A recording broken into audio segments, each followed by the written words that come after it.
The Mexican nation, which for 300 years has not had its own will, nor the free use of its voice, rises today from the oppression in which it has lived. The Mexican nation solemnly declares through its Supreme Junta of the Empire that it is a sovereign nation and independent from Old Spain, with which, in the future, it will not maintain another union but that of a close friendship, in the terms prescribed by international treaties. Welcome to Life, Liberty, and the Pursuit of Happiness, a podcast commemorating the 250-year anniversary of the Declaration of Independence. The show is sponsored by the American Centrum in Hamburg, Germany, and I'm your host, Andrew Sola. The series has been pretty Anglo-centric so far, which means that it has focused mostly on the United States and British imperial history. Indeed, we have rarely talked about the United States and Spanish imperial history. So today we're going to fill that gap with a deep dive into the Spanish Empire and Mexican history. What was Mexico like in the 1700s? Was there already a strong, independent Mexican national identity? And what did Mexicans think about their Spanish king? Was he a tyrant like King George, or something entirely different? And what about those Protestant Anglo neighbors to the north? What did Mexicans think about the British American colonists? Looking specifically at the Declaration of Independence, how did Mexicans react to it? Did they react to it? Did the events of 1776 change the way they viewed the Spanish Empire? Of course, in the early 1800s, Latin American nations from Argentina to Colombia to Guatemala declared independence against their imperial ruler as well. And Mexico eventually declared independence from Spain in 1821. Now, and here's a big but. The way I presented this historical narrative is already potentially a problem. Since the American Declaration of Independence came first, and the Latin American declarations came second, the one must have caused the others, right? But is there really a causal relationship between the two? There is a tendency among many people in the Anglo-American world to look at these Latin American independence movements as a consequence of the American Declaration of Independence. But is this a fair and accurate reading of history, or is it a simplistic and biased misreading of history?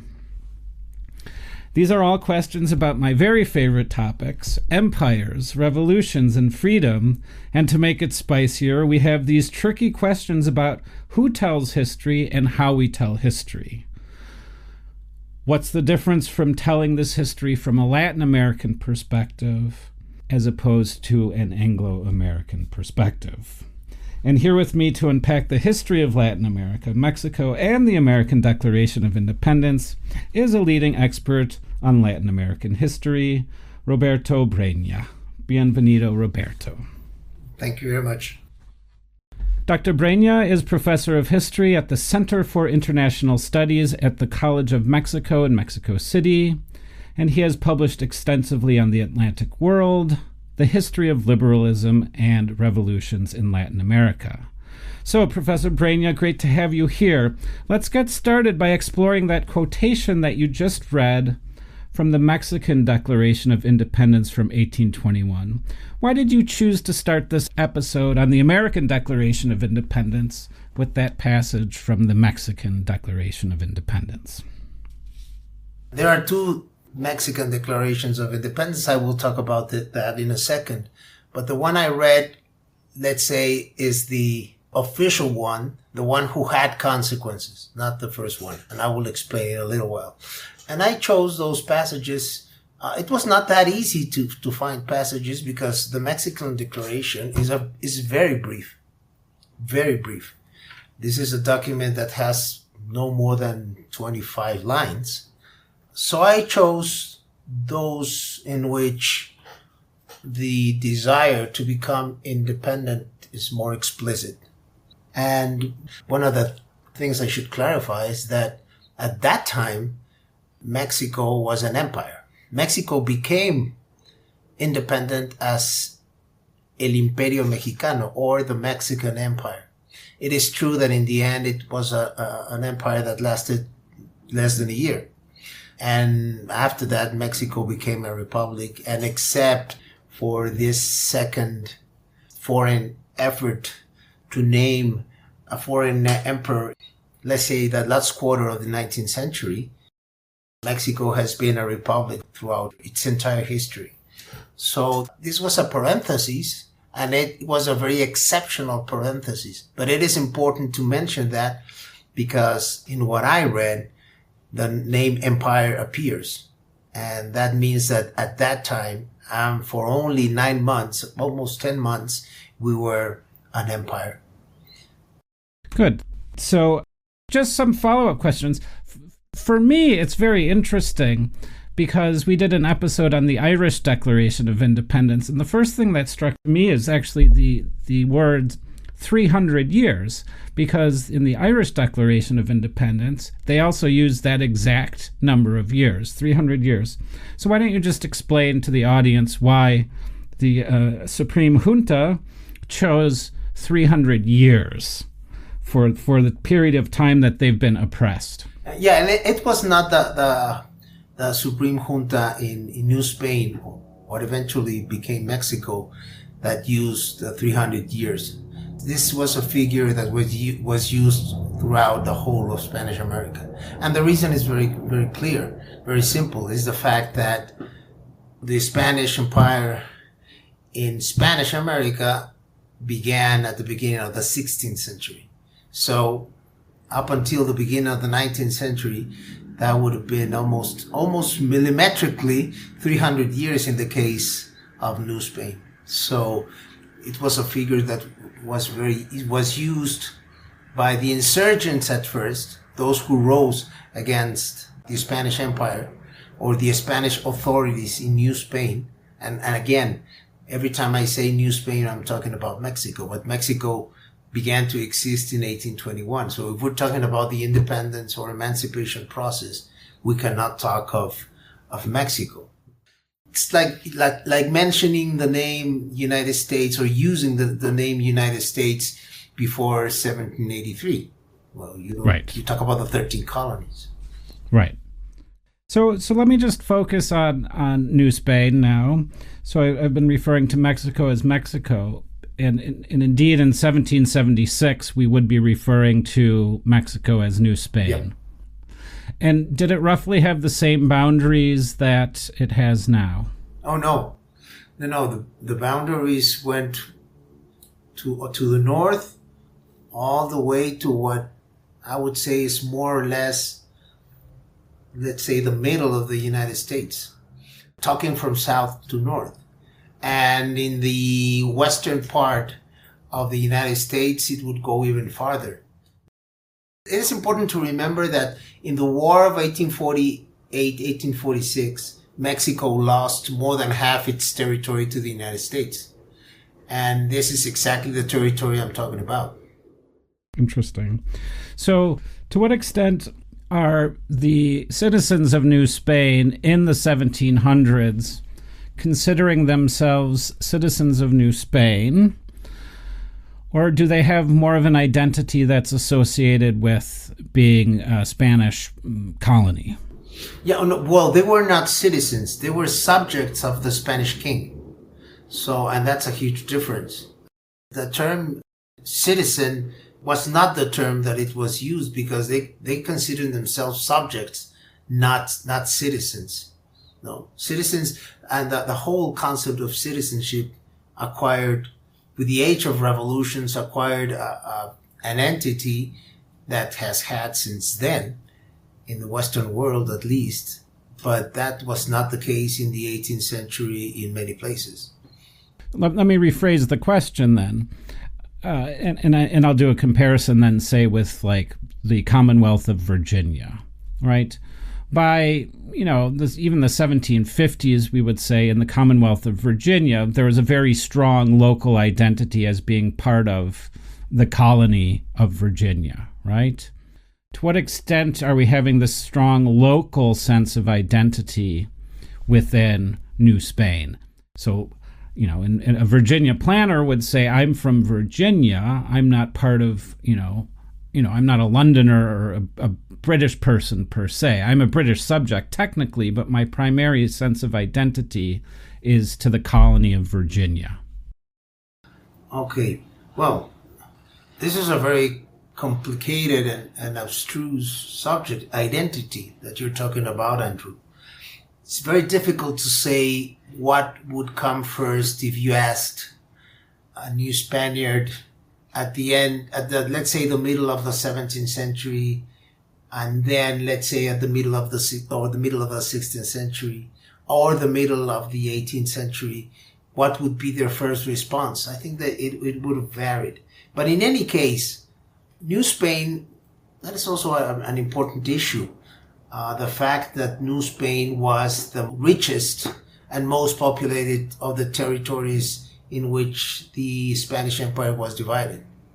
It was, let's say, the gem of the crown.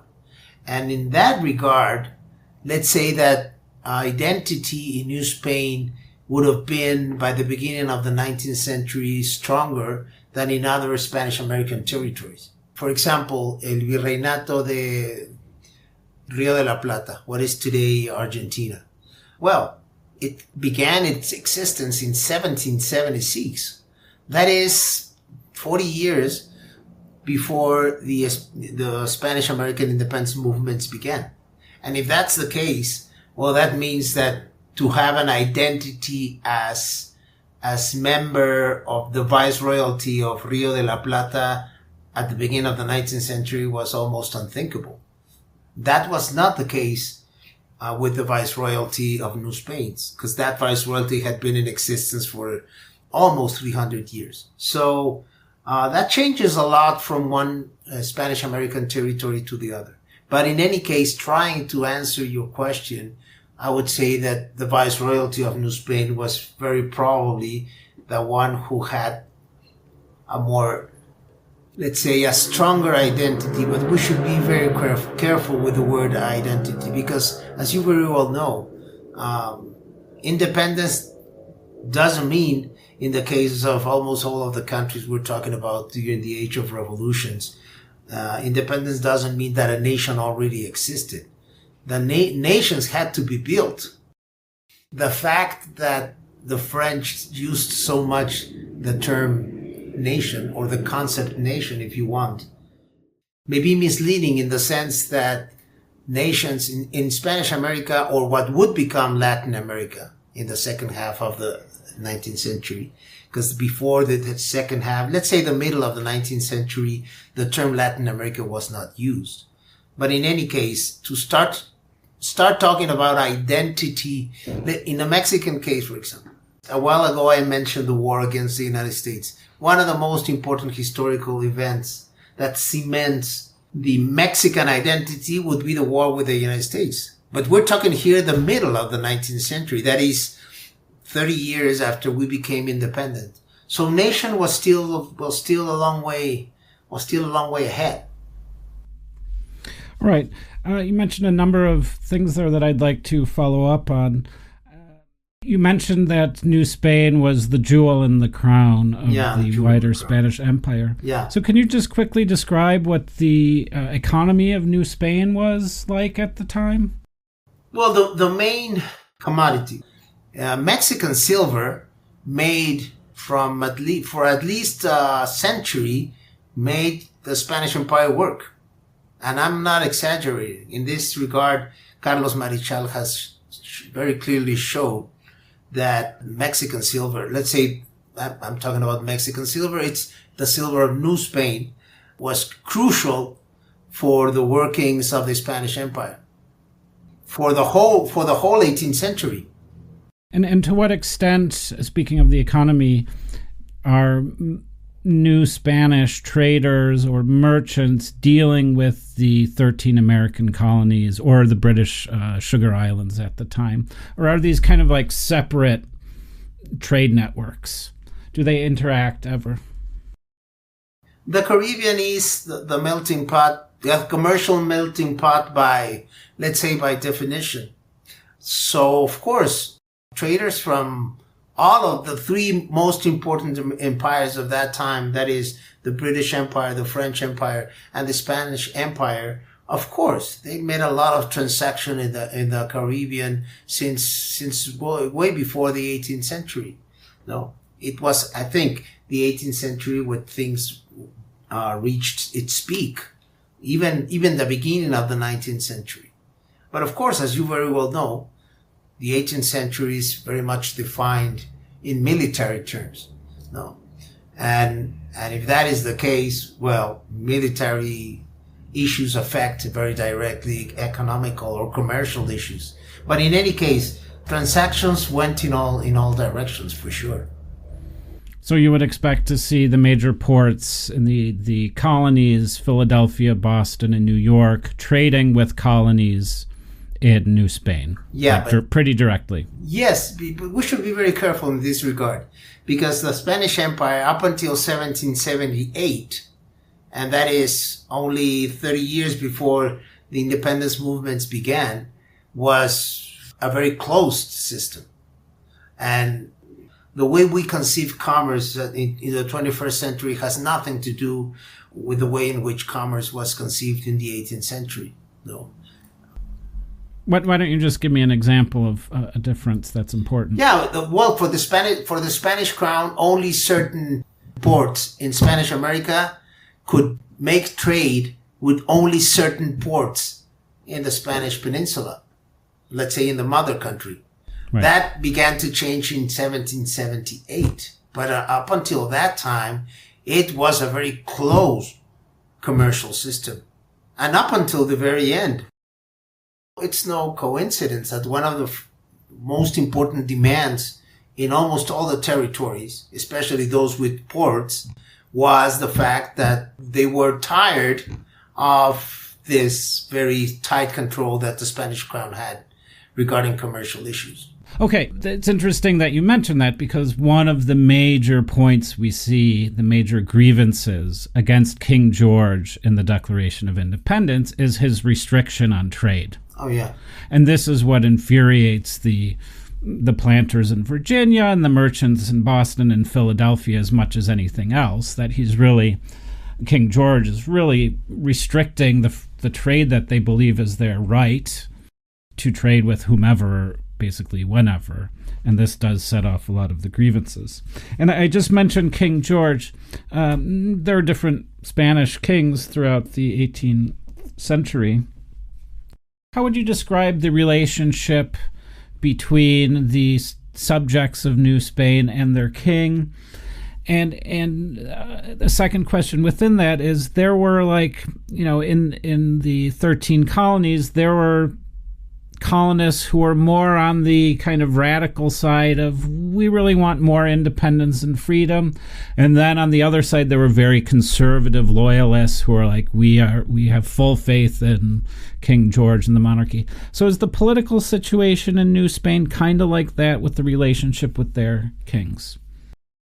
No, I would say that in general terms, the subjects in Spanish America were very loyal. In fact, what was it that began the emancipation processes, or independence processes, if you want, was the fact that Napoleon invaded Spain in 1808, and he took the King of Spain, Fernando VII, to French territory, and he was in a castle, but he was still a prisoner, in a castle, but still a prisoner. And what was the first reaction of all of the Spanish American territories, without any exception, was to consider Fernando VII their king, and therefore rejecting not only Napoleon, but Napoleon named his older brother Joseph King of Spain. And all of the Spanish territory rejected the new French king.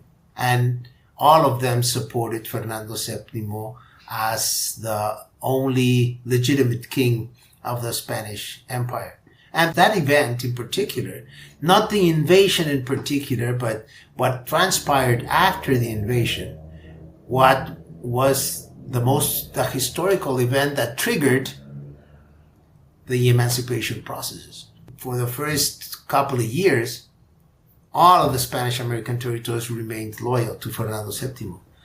But then, in 1811, some territories began to realize that this was a very good opportunity to separate from Spain. And the first declaration of independence was the declaration of Venezuela in July of 1811. But there are more than 3 years between the rise of the Spanish people in Madrid against the French troops, more than 3 years between that and the declaration of independence of Venezuela. So that's a long time. And for almost all of that period, the vast majority of Spanish Americans wanted to continue belonging to the Spanish Empire. That is, they wanted to continue being subjects of Fernando VII. So that's a huge difference with what happened in the 13 colonies.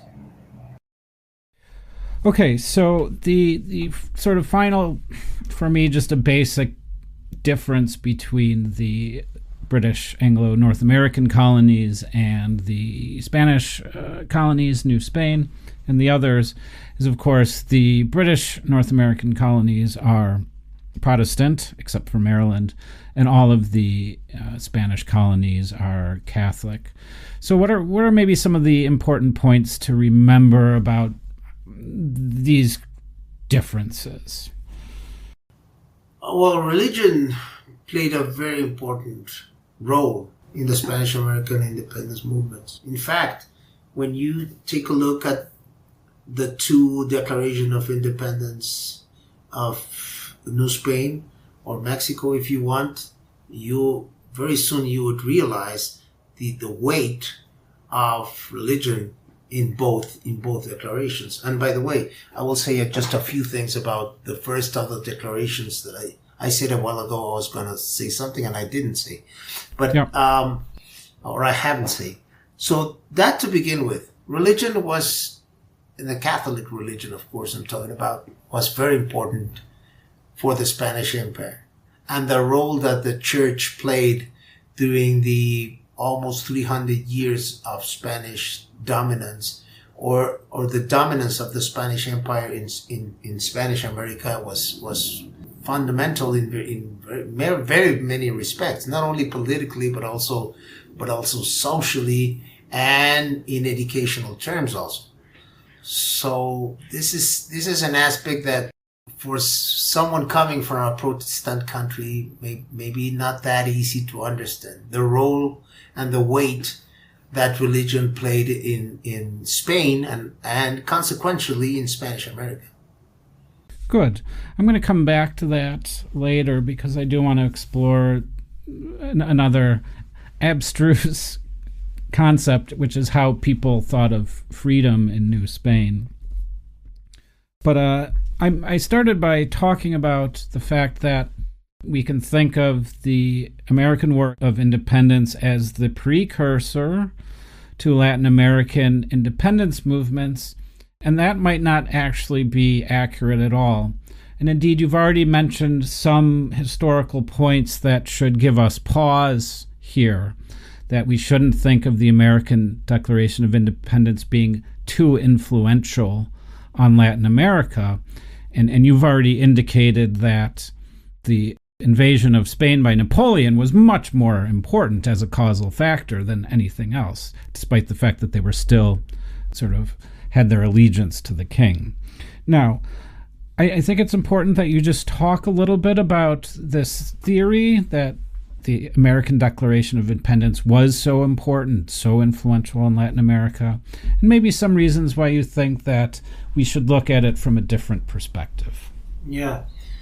Well, I think this, in the last years, it has a book that David Armitage wrote in 2007 calling the Declaration of Independence a Global History.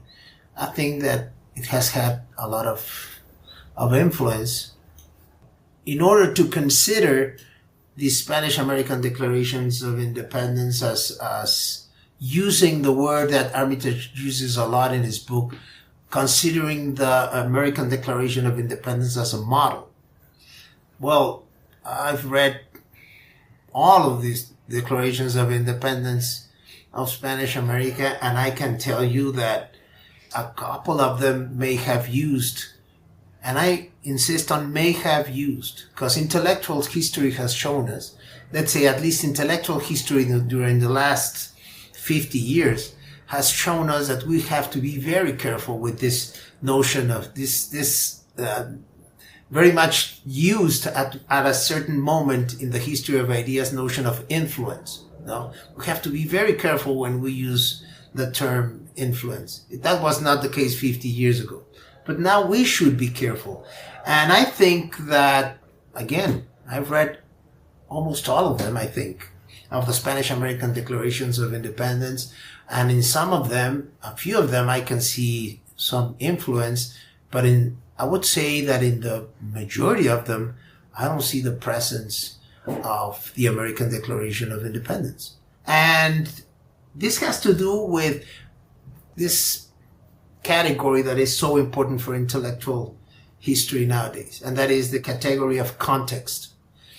The context were so different regarding the Spanish-American independence movements vis-a-vis the context of the independence of the United States or the 13 colonies, that if the context is that different, I don't think that the fact that these declarations of independence are that different should surprise us.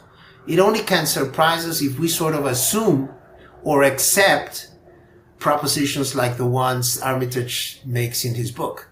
No, if we accept those assumptions regarding this omnipresence of the American Declaration of Independence, well, then it might strike us that these documents, many of these documents, it's very difficult to trace the influence of the American Declaration of 1776. On the other hand, Andrew, it is also, if you want to find influences, you will find influence. So my point is that if you don't assume that, if you don't accept certain assumptions, like the assumptions made by Armitage, you will not be surprised at all that they are not similar. And some, in fact, are very, very, very different from the Declaration of Independence of the United States. But again, Well, history is about telling stories and having narratives. And I just want to maybe raise one or more assumptions that, say, an American citizen would have learned in school. And that would be that sort of the universal rights expressed in the first lines of the American Declaration, that all men are created equal, that they have the inalienable rights of life, liberty, and the pursuit of happiness, is this like shining light that the founding fathers of America lit, and then eventually that made its way through the rest of the world, starting in Venezuela in 1811, and then or even France before that, and went on. So like this concept of all men being created equal, that is not a driving force in the Latin American independence movements. You're saying that's a wrong assumption. Well, two things. To begin with, natural rights was the most common of discourses in the 18th century. No, we're not talking here about human rights. That is a 20th century thing. We're talking here about natural rights. And that was part of the cultural and ideological ambience of the Enlightenment. So there's nothing original in that, no? And in that regard, I would recommend, let's say, authors like Gary Wills or authors like Pauline Maier. And they have studied the Declaration of Independence, and they have very clearly shown that it is not as original as, for example, an author like Armitage pretends. No? Okay, let's explore another assumption. And now maybe I'm just talking about my own assumptions. I don't know if they're common amongst historians or Armitage. Okay. The concept of local control. So groups of people, local cultures, should not give away or have their control of their own affairs be conducted by some distant parliamentary body or distant king. Local control, the independence of these communities, the right to make decisions for themselves, again, is that shining light that the American founders lit and spread its way through Latin America. Well, that was an argument used in 2 or 3 of the Spanish American documents. I mean, I'm talking about the geographical issue, the distance. The distance by itself, no, without any further argument. Geography by itself tells us that we should be independent. That is true, but it's not very commonly used in the declarations of independence. I recall at least a couple of them that use that argument. No, we are so distant from Spain that we should become independent. But it's not common. That I can tell you, it's not common in the Spanish American independence, that argument. I have seen that argument in many papers and documents, but in declarations of independence, I think only 2 of them use that argument. Let me rephrase it, not entirely from the geography perspective. It's more of the idea that local people should have control over their own lives. So local assemblies, this idea of taxation without representation.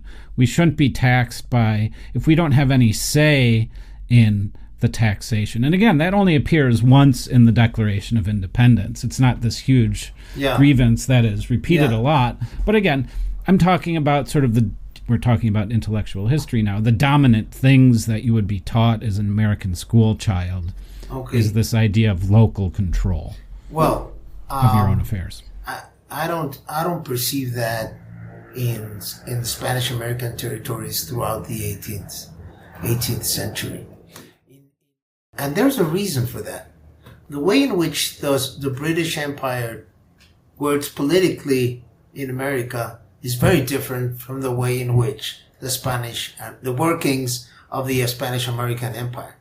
So the importance of assemblies and of local assemblies and the level of their capacity to take decisions or make decisions was far, far, far away from that being the case in Spanish America.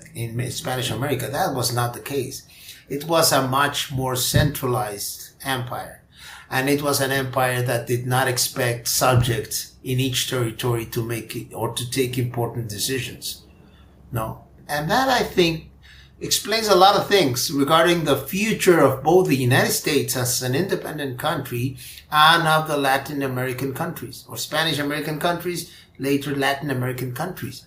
Because let's say that Spanish American territories had no experience at all with the Republican system and with representative institutions. It was a very limited experience in that regard. And that was not the case in the United States.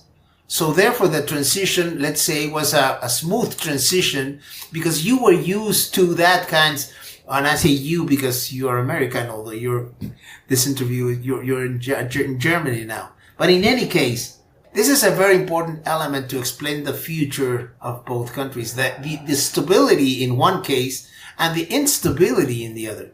We didn't have any experience at all with many of the institutions that were created with independence. And we paid a very high price for that. Can you just elaborate on that a little bit more? Can you just explain what you mean a little bit more? Yeah, because in Spanish American territories, and of course New Spain is included, or Mexico is included, we became republics with independence, except for this very brief. Brazil is a completely different case in this regard, and in many others, I would say. But in any case, in the case of Mexico, we only had this very brief parenthesis of an empire for 10 months. And after that, we became a republic, and since then, we've been a republic. And those institutions, Republican institutions, if you want those institutions to work, representative institutions in general, and a representative, let's say, political culture has to exist in order for that system to work. Well, that did not exist in the Spanish American territories. And therefore, of course, if from one day to the other you adopt a system that presupposes a series of aspects that you don't have any experience, almost any experience with them, well, you will pay the price. And politically speaking, I mean, and we did pay the price. Just look at the political instability in the region for at least the first half of the 19th century, but in many countries during the whole 19th century. Okay, let me ask you a slightly more complicated question then. So again, I accept the point that a lot of the assumptions that Anglo-Americans make about the influence of the Declaration of Independence requires more context, as you said. Some of these ideals we see in the American Declaration don't map to Latin America well at all. But now you just mentioned something that I thought does. So when they do declare independence, they choose a model to adopt, and it is a representative democratic model.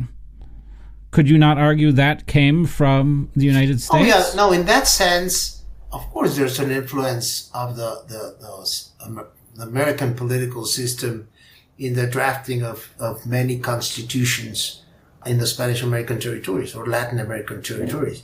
But the chronological precedence explains that, I think.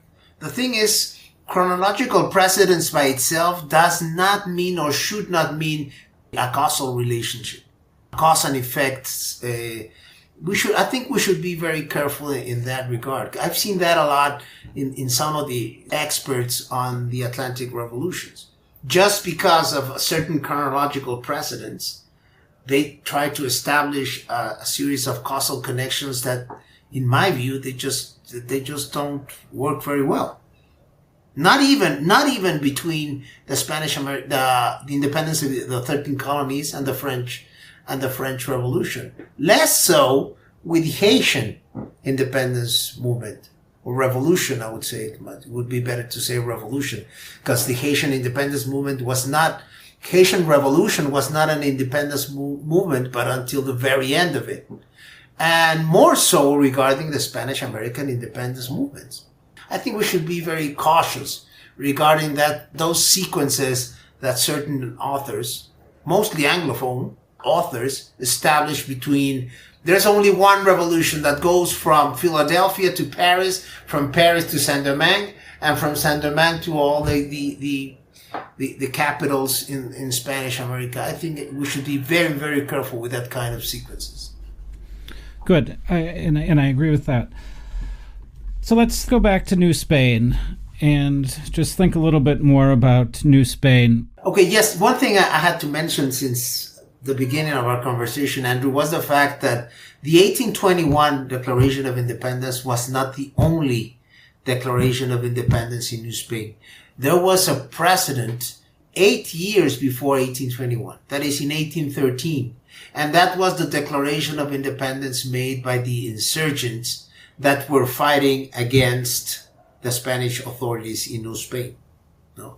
Insurgents that, of course, the Spanish crown and the Spanish authorities in New Spain termed or defined as rebels. No? And that has some connections with the case in the 13 colonies.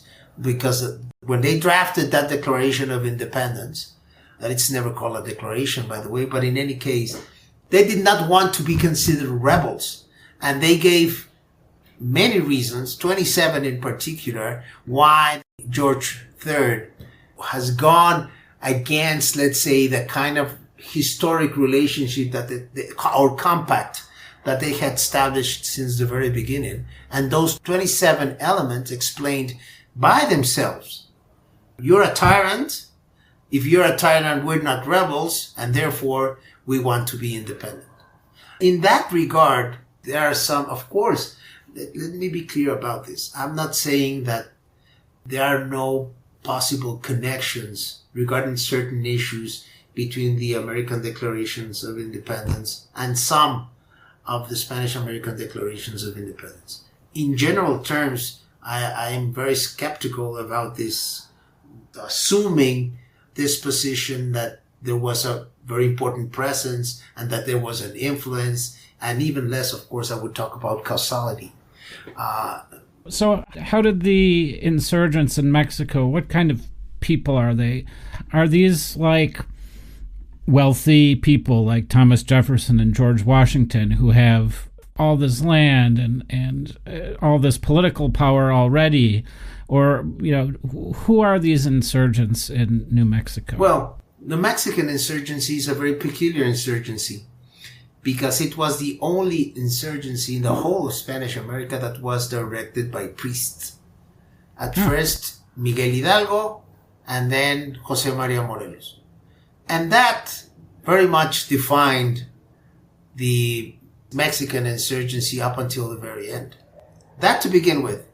If two priests in this case are the ones who are directing and controlling up to a certain point the insurgency in this case in New Spain, that will very much define the whole movement in political, ideological, and social terms. And because these were priests that were very orthodox in religious terms.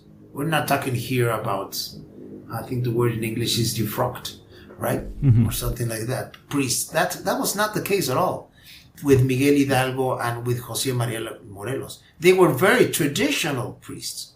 No. In fact, the only insurgency in the whole Spanish America that was against the decision taken by the Cortes of Cádiz in Spain regarding the abolition of the Inquisition was a Mexican insurgency. That gives you an idea of how traditional the Mexican insurgency was. But in any case, what is important at this point is, for me, is to be very clear in the sense that we do not have only one Declaration of Independence. And that was the one I read at the beginning of this conversation. There's another one. It precedes it in 8 years. It was declared by the Mexican insurgents. The thing is that they declared this independence at the end of 1813, precisely at the moment when they were beginning to lose power, to lose the military presence and power that they had since the beginning of the rebellion in 1810 up until the end of 1813. But it's sort of not, I don't know, it's paradoxical, but it's curious at least that exactly at the moment that they declare independence, they were beginning to lose clout, let's say. And in 1814, Morelos is captured, and in 1815, he is executed. Yeah, he's executed, as Hidalgo was executed in 1811. So by 1815, the Mexican insurgency is a very weakened insurgency. And one of the main persons responsible for that weakness is a military from the Spanish Royal Army, and that is Agustín de Iturbide. He was the person who in 1820 changes sides and decides that New Spain should be independent. But he fought against the Mexican insurgents for many years. That is one of the aspects that people that are not acquainted with the Mexican independence process may find difficult to understand. And it's a very complex situation. The person who consummated independence in 1821 was one of the most important militaries who went against the Mexican insurgents since the beginning of the rebellion up until 1819, 1820. I was thinking, well, of course, people are people. They change their minds as things change. And I'm thinking specifically now of another example from the American Revolution, and that's Benedict Arnold, who went from being a rebel to being a loyalist, so a traitor in the other respects. But I think when you look at the history of the 13 colonies, you see people going on a journey of realizing, okay, maybe I'm inching closer and closer to this idea of independence, and it doesn't all happen at once. Individuals are changing their minds over the course of years until there are enough of them who all agree with the same thing. I mean, it's very much a long-term political process. So I guess my question for you is, You've mentioned the two different Mexican declarations of independence. We have a lot going on. As an intellectual historian, do you see an inevitable movement from a certain point of time that indicates that, yes, Mexico will one day be free? Well, I would begin by saying that there's nothing inevitable in history. That to begin with. As in life, as in the person of life of each one of us. There's nothing inevitable. This is a very, very famous dictum that the only thing that it's inevitable are two things, taxes and death. That to begin with. But my point is that the case of Iturbide is peculiar because he was one of the most successful Spanish military against the insurgents. It was in 1820 when the liberals came back to power in Spain. And of course, the Cortes of Madrid, or Congress, if you want, in Madrid, started making some decision and taking some legal actions regarding the military and the church and landowners, that Iturbide changed sides. He was very sympathetic. He was a military. He was very sympathetic to the church and religion in general, and he was a landowner. So he was going to be affected evidently by the measures that were being decided in the liberal Cortes of Madrid. And that's another point that I haven't mentioned because it hasn't come about. But the truth is that the arrival of liberalism in Spain in 1810, the Spanish liberal constitution of 1812, the Cortes de Cádiz, the gathering of the Cortes de Cádiz from 1810 to 1812, and the Cádiz constitution of 1812 was very important in several Spanish American territories for the way things happened and how they happened and when they happened. That was not the case in all of the territories. Not all of the Spanish American territories followed the Cádiz constitution, but several of them, among them the two most important viceroyalties, that is New Spain and Peru, decided to go along with the Cortes of Cádiz because they wanted to continue being a part of the Spanish Empire.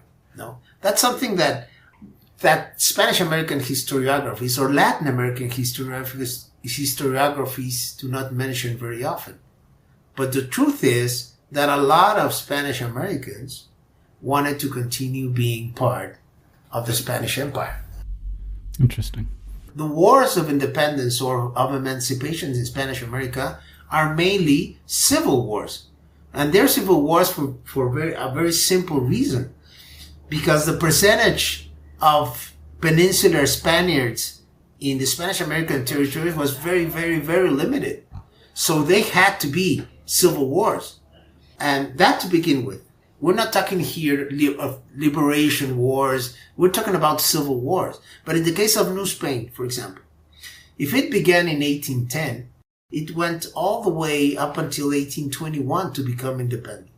With that very few amount of troops, Spanish troops, and of Spanish or peninsular inhabitants, in principle, it would have been very easy for New Spain to become independent.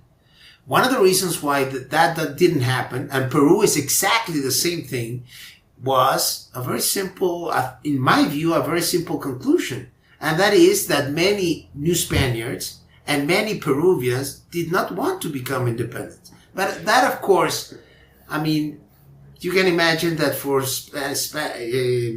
Latin American historiographies, that doesn't sound very well. But for me, after studying these processes for more than a quarter of a century, that is, for me, it's a very clear or evident conclusion. One of the many conclusions you can arrive at. Well, as you were saying that, I was thinking immediately about a new trend maybe in studies of the American Revolution that is really considering it also a civil war. It was not a war of independence as much as we should be considering it the first American Civil War. And I just want to mention this because it goes back to exactly what you were saying. There is no influence factor on the specific dynamics of the British 13 colonies. It was just simply that some of the people in the British American colonies wanted to be independent and some didn't. and hence you have deep conflicts that lead to civil war. And that's exactly how you were describing, say, Peru. But they have nothing to do with each other, except that this characteristic happens to be present in both. And I think that's one of the big takeaways that I'm getting from this conversation today. Yeah, and not only many inhabitants, let's say common people, wanted to continue to be part of the Spanish Empire. You see that with many of the most important leaders during the Age of Revolutions, that up until the very end, they tried to still be a part of the empire, but at some point, they finally decide that they want to become independent. I've been very critical of this perspective regarding Hidalgo and Morelos, in the sense that since the very first day, that is the 16th of September of 1810, they knew exactly what they wanted and that they wanted to become independent. In my view, that is not the case. Regarding Hidalgo, I think up until the very end, was very clear in this regard. Morelos was clear, but he was clear from, let's say, the end of 1812, the beginning of 1813. That's when he very clearly decides for independence. But since the very beginning of the rebellion, that is September 1810, up until the end of 1812, beginning of 1813, he didn't things were not that clear. And it's very normal. Because, I mean, what is a revolution if not the absolute, it's the world turned upside down, in this very famous phrase by Christopher Hill regarding the English Revolution. Well, if things turn upside down, it's very, very difficult to have things perfectly clear in the sense that you know exactly where you're heading in political terms. I think there are very few examples in history that have this clarity since the very beginning. I think, for example, Lenin, in the case of the Russian Revolution, would be one of those exceptions. Since the very beginning, I think he had very clear what he wanted. No? And the 1905 revolution was very useful in that regard, by the way. He knew those errors that shouldn't be made again in 1917. But Lenin is exceptional in many senses. No? And in the case of the Haitian Revolution, Toussaint Louverture, up until the very end, and you see that in his last letters, when he was a prisoner in France, he did not want to separate from France. No? So it's not Hidalgo and Morelos are no exception, except if you assume that revolutionaries have things very clear in their head since the very beginning, but that's not the case almost never, I would say.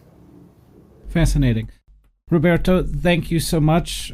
You've really clarified to me that sometimes from an Anglo-American perspective, we do overemphasize the primacy, the central importance of the American Declaration of Independence in the history of the Western Hemisphere and also the history of the world. And I think maybe for me, one of the lessons that I'm taking from this episode as we think about the 250-year anniversary of the American Declaration of Independence is to be a little bit humble in how important it is. So that's my takeaway. But Roberto, I ask all my guests for them to reflect on the Declaration of Independence 250 years in the future. So for you, what are the big takeaways as we think about this anniversary? Andrew, regarding your last question, I think that chronological precedence by itself and the fact that the United States became such an important country in the history of the world would be enough for me to give the Declaration of Independence a very important place in the political, ideological, and intellectual history of the world. At the beginning, mainly the Western world, but in the end, the whole world. That being said, I also think that humbleness and skepticism should also play a role. I think we at the same time can accept the importance and the transcendence of the Declaration of Independence, and at the very same time be humble and skeptical regarding its purported influence, because I think, as the Spanish-American Declarations of Independence show, there was a presence in some cases but there was I wouldn't say an absence, but let's say that they did not consider, in some cases at all, the American Declaration of Independence in their declarations of independence. So I think we should be just careful and cautious, let's say humble and skeptical regarding the position that certain Anglophone historians have adopted. Roberto Breña, thank you very much. Thank you, Andrew. Life, liberty, and the pursuit of happiness. Life, liberty, and the pursuit of happiness.